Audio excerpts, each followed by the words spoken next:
Washington, les États-Unis vus par un Américain en colère, en voilà. On vient de voir la faillite des sondages. Vous avez pourtant, vous, diagnostiqué cette colère des Américains. Comment on est passé à côté ?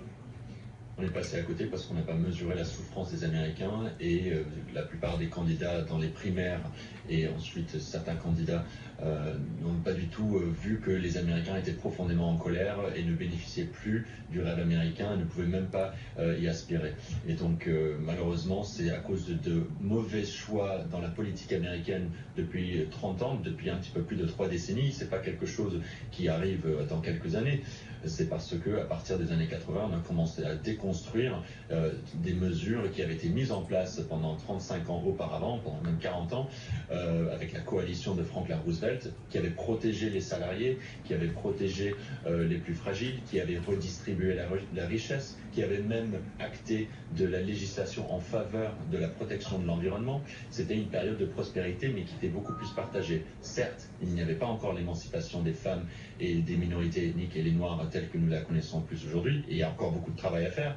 Malheureusement, Donald Trump nous fait revenir en arrière là-dessus, mais on avait une période pendant ces 30 glorieuses qui était beaucoup plus prospère, mais pour des raisons que Donald Trump n'évoque même pas. Quand il dit rendre à l'Amérique sa grandeur, il n'est pas précis là-dessus. C'est pour ça qu'on a une interprétation qui pourrait dériver dans rendre l'Amérique plus blanche de nouveau, ou revenir en arrière sur l'obscurantisme sur l'environnement. Donc je ne sais pas trop ce qu'il veut dire par rendre l'Amérique sa grandeur, mais il a bien compris que ça allait faire tilt chez les Américains en colère. Alors visiblement, cette victoire de Donald Trump a fait tilt chez Marine Le Pen, on l'a entendu il y a 10 minutes maintenant, et elle affirme que la victoire de Donald Trump est une bonne nouvelle pour la France. Visiblement, vous ne partagez pas cette analyse. Elle souhaite lutter contre l'élitisme dans la politique et l'économie, mais est-ce qu'elle sait que Donald Trump ne compte pas faire ça? Est-ce qu'elle sait que Donald Trump va défiscaliser les impôts, baisser les impôts sur les plus hauts revenus, et que justement on va refaire ce qui s'appelle du trickle-down economics, du ruissellement de la richesse vers le bas, qui n'a pas marché? Est-ce qu'elle sait que Donald Trump considère que la santé publique c'est un bien comme un autre, qu'il faut faire jouer la concurrence, qu'il faut privatiser tout le système, parce qu'il veut enlever Obamacare, qui était un premier pas en avant vers un système universel, et que les Américains vont encore souffrir quand il va l'enlever?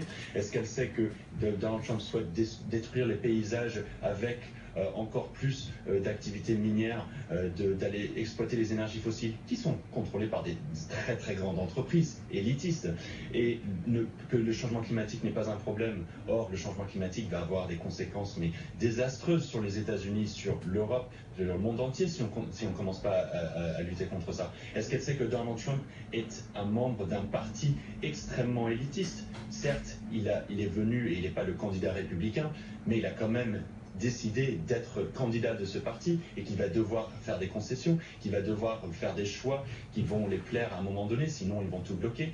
Donc je ne sais pas très bien pourquoi Marine Le Pen pense que c'est une bonne nouvelle pour la France. Le logiciel économique, social, environnemental, identitaire que Donald Trump propose n'est pas du tout positif sur plein de niveaux. Et enfin, je dirais encore une fois que c'est pas la même chose aux États-Unis. Le multiculturalisme, on l'a célébré depuis 2 siècles. Ça a construit les États-Unis, l'immigration. Donc si on veut déconstruire cela et déconstruire ce qui est à la base de la richesse de ces États-Unis, je préfère beaucoup que Marine Le Pen fasse pas des diagnostics sur comment les États-Unis devraient évoluer. Merci beaucoup pour votre éclairage. Les réactions justement côté